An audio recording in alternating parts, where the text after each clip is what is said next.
आदरणीय एकनाथरावजी शिंदे साहेब यांनी राजकारणामधले जे फटाके 2.5 वर्ष अगोदर फोडले आणि ते गुवाहाटीला जाऊन फोडले होते आम्ही, त्याची मला चांगली आठवण आहे. अजित पवारांना फटाका देणं फार जरुरी आहे.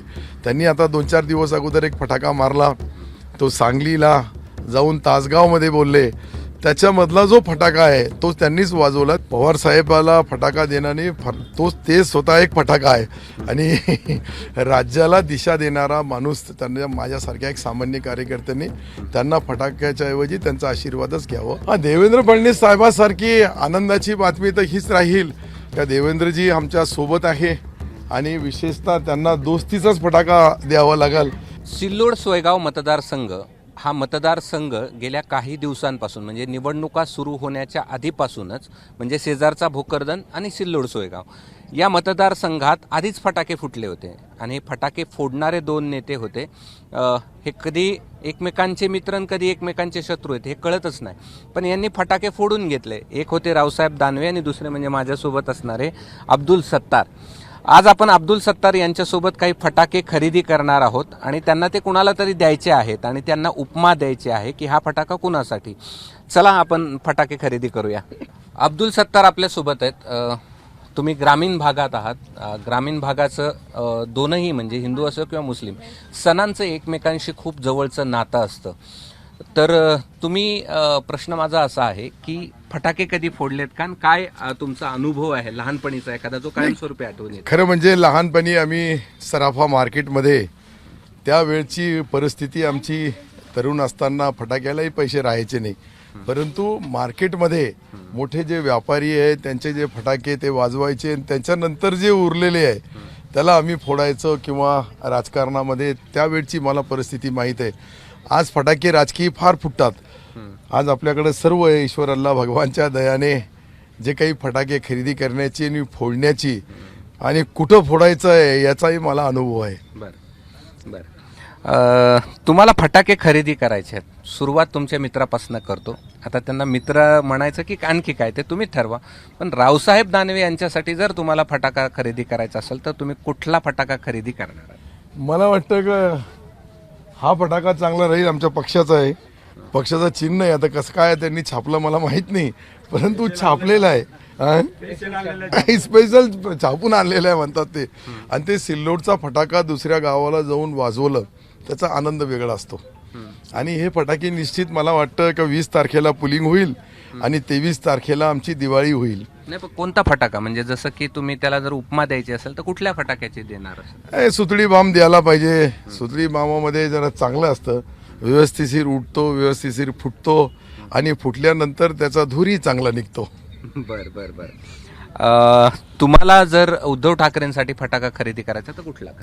नाही, उद्धव ठाकरे खरं म्हणजे राजकारणामधला एक आगळा वेगळा त्यांचा स्थान आहे, त्यांच्याबद्दल मी काही बोलावं हे उचित होणार नाही, परंतु इथं त्यांचा जो फटाका आहे त्याचा फटाका निश्चित फोडून 23 तारखेला विजय मिरवणूक निघल आणि त्यामध्ये बऱ्यापैकी लोकांनी आत्तापासून दिवाळीचे फटाके खरेदी करून ठेवलेले आहे आणि 23 तारखेला मला वाटतं तो फटाका घेण्यासाठी हे फटाका फोडावा लागल आणि याचा आवाज मुंबईपर्यंत जरूर जाईल.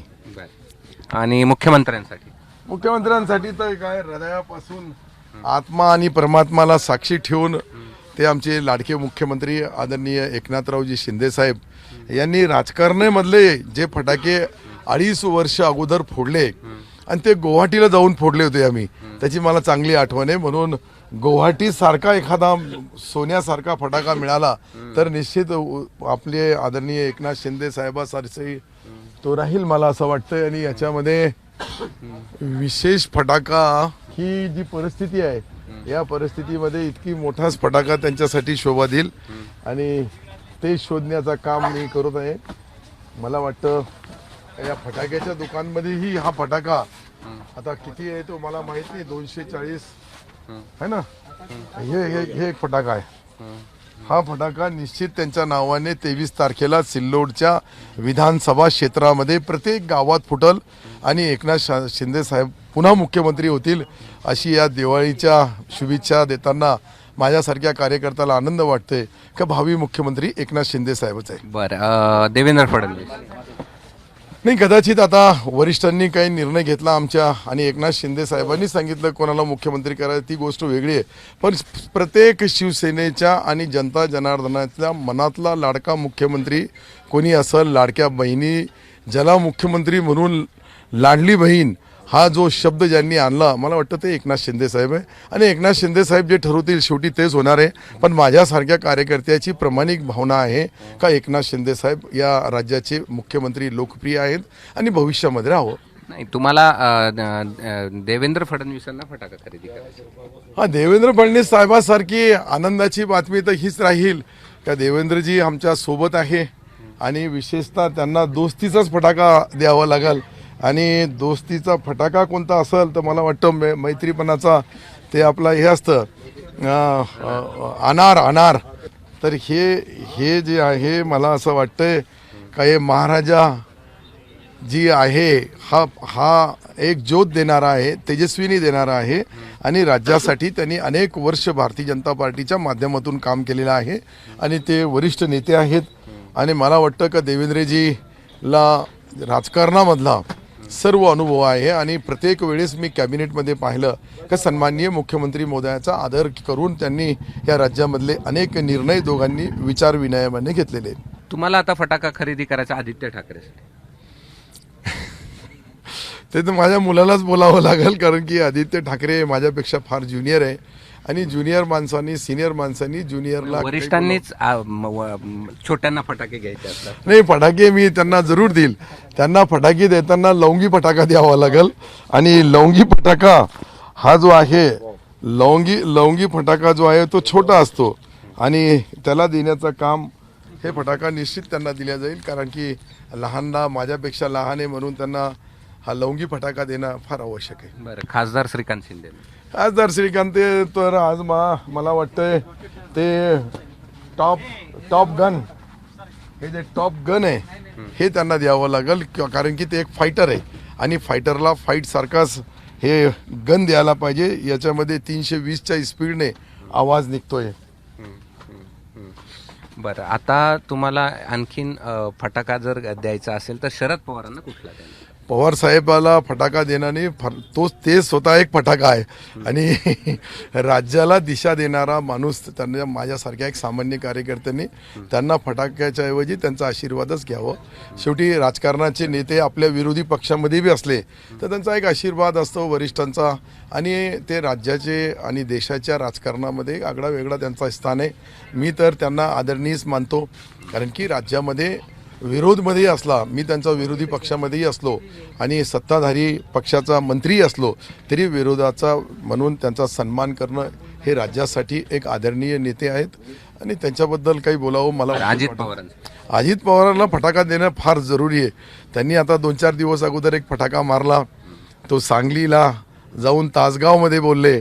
त्याच्यामधला जो फटाका आहे तो त्यांनीच वाजवला. दिवाळीच्या अगोदर जे फटाका त्यांनी वाजवला त्याची सत्यता तपासण्याचा काम महाराष्ट्राचे राजकारणी करू लागले का मुंह में राम और बगल में छुरी असं राजकारण कदाचित असतं, तर त्याला उत्तर म्हणजे ही दिवाळीची शुभकामना आहे.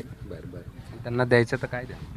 त्यांना देण्यासाठी मला वाटतं हे आहे, हे त्यांना चक्री द्यावं लागेल आणि चक्कर यासाठी का महाराष्ट्राला सर्वात या चक्रामध्ये आणण्याचं काम ते जरूर करतात. आणि आजकाल त्यांनी ज्या पद्धतीने तोफ उघडलेली आहे त्या तोफला हे माझ्यासाठी त्यांना खास गिफ्ट मी जरूर पाठवून. धन्यवाद. हे होते अब्दुल सत्तार आणि त्यांच्यासोबत आपण फटाके खरेदी केलेले आहेत आणि वेगवेगळ्या नेत्यांना फटाके त्यांना द्यायचे होते आणि आपण ऐकलंय की त्यांनी कोणाला कुठला फटाका दिलाय. शेवटचा प्रश्न, 23 तारखेचे फटाके कोणाचे? मला तर असं वाटतं की राज्यामध्ये जे टॉप 5 आमदार निवडून येतील त्याच्यामध्ये माझं नाव राहील आणि निश्चित आमचे आदरणीय एकनाथ शिंदे साहेबांच्या नावाने अनेक फटाक्याची आवाज या सिल्लोडमध्ये नव्हे तर महाराष्ट्रभर वाजल. बरं, आपण आजूबाजूला या ठिकाणी काही फटाके फोडणार आहात असं कळलं, म्हणजे आजूबाजूच्या मतदारसंघामध्ये, म्हणजे तो कन्नड असेल किंवा इथला बाजूचा फुलंब्री असेल किंवा बाजूचा भोकरदन असेल. नाही, निश्चित, कारण की सिल्लोड तालुक्यामध्ये राजकारणी मंडळी जी माझी विरोधी आहे, जे जसे विरोधीची चाल चालतात त्याच्यापेक्षा पुढे जाऊन मी त्यांचा विरोध तर करणार नाही, परंतु विरोध कसा करायचं, कोणाला घरी बसवायचं, कोणाला दिल्लीला पाठवायचं, इतका राजकारण तर मला निश्चित माहीत आहे. त्याचे परिणाम जे लोकसभेमध्ये घडलं, आता विधानसभेमध्ये या चक्रव्यूहामध्ये कोण कोण अटकतो, कसं कसं अटकतो, याची निश्चित रूपरेषा आणि दिशा शेवटी आमचे राज्याचे मुख्यमंत्री आदरणीय एकनाथ शिंदेसाहेब हे माझे नेते आहेत आणि त्यांच्या आदेशाचा मी पालन करतो. परंतु गेल्या 19ची आठवण कदाचित आली तर तुम्ही त्याचे गवाह आहे. ABP माझांनी त्यावेळेस इंटरव्ह्यू घेतला होता आणि त्यावेळचे जे आमचे शिवभाऊ आहे त्या शिवभावाने जसं वागलं तर मी त्यावेळेस बोललो होतो की गीता में एक श्लोक है, जैसे कर्म करेगा वैसे फल देगा भगवान, ये है गीता का ज्ञान. मग गीता तो लिखा नाही पण गीता पढाओ आणि तेच जे वाचलेलं आहे त्याचे परिणाम मला वाटतं का कन्नड असेल, फुलंब्री असेल का भोकरदनमध्ये असेल, ह्या सिल्लोडची जी हवा आहे, सिल्लोडचे जे वारे इतके तेज असतात, इतके तीव्र असतात का कधीही कोणालाही राजकीय वध करायला कमी पडत नाही. या राजकीय वधात युती धर्म आडवा आला तर मला असं वाटतंय का युती धर्म तर सिल्लोडमध्ये तुम्हीच पाहिला असाल, सिल्लोडमधूनच त्याची सुरुवात होईल आणि सिल्लोडमध्ये जसा युती धर्म वागल त्याच्याही पुढे जाऊन आमचे कार्यकर्ते, आमचे मित्रपरिवार, आमचे जिल्ह्यामधले, राज्यामधले जे अनेक मित्र आहेत ते निश्चित त्याचा परिणाम त्यांना पाहायला मिळेल. त्याचे परिणाम तुमच्यावर? माझ्यावर परिणाम -0 होणार नाही. तुम्ही पहा, मी गेल्या 43 वर्षापासून राजकारण करतोय, पण या 43 वर्षामध्ये इतकी सोपी, इतकी साधी, इतकी सिंपल निवडणूक मी ग्रामपंचायतमध्ये तरी मला अवघड होती, परंतु विधानसभा जनता जनार्दनाच्या आशीर्वादाने शेतकरी, शेतमजूर, गोर गरीब अनेक जाती धर्माचे लोक माझ्यासोबत आहे आणि तो पिक्चर मी 29 तारखेला लोकाला दाखवलं. तो टायटल होता, अजून पिक्चर बाकी आहे, परंतु मी तुम्हाला आत्मविश्वासाने सांगतो माझ्यावर कोणताही परिणाम होणार नाही, पण माझा परिणाम निश्चित काही भागामध्ये, काही मतदारसंघामध्ये निश्चित होईल. तुम्ही 3 मतदारसंघात म्हणजे कन्नड, भोकरदन आणि फुलंब्री या 3 मतदारसंघात विरोधात फटाके फोडणार युती धर्माच्या? युती धर्माचा सिल्लोडमध्ये जशी युती धर्म पाळल्या जाईल त्याच पद्धतीने मी काम करल. मी पहिलेच बोललो, माझ्या मतदारसंघामध्ये जसं जसं युती धर्माचे एक धर्मामधला आमचा भाऊ जसं वागल त्याच पद्धतीने मी फटाके फोडणार. विरोधात गेले तर काही लायसन द्यायची गरज नाही. मीच बोललो तुम्हाला का विरोधला विरोध करायचा, माझा कोणी विरोध केला तर त्याचा वध केल्याशिवाय मी राहत नाही. धन्यवाद. हे होते अब्दुल सत्तार आणि बरेच फटाके त्यांनी आपल्यासोबत बोलताना फोडलेत. आता हे याचा परिणाम किती काळ पाहायला मिळतो हे आपल्याला येणाऱ्या निवडणुकात निश्चित पाहायला मिळेल. कॅमेरामन धनंजय दारुंटेसह मी कृष्णा केंडे, ABP माझा, सिल्लोड, छत्रपती संभाजीनगर. ABP माझा, उघडा डोळे बघा नीट.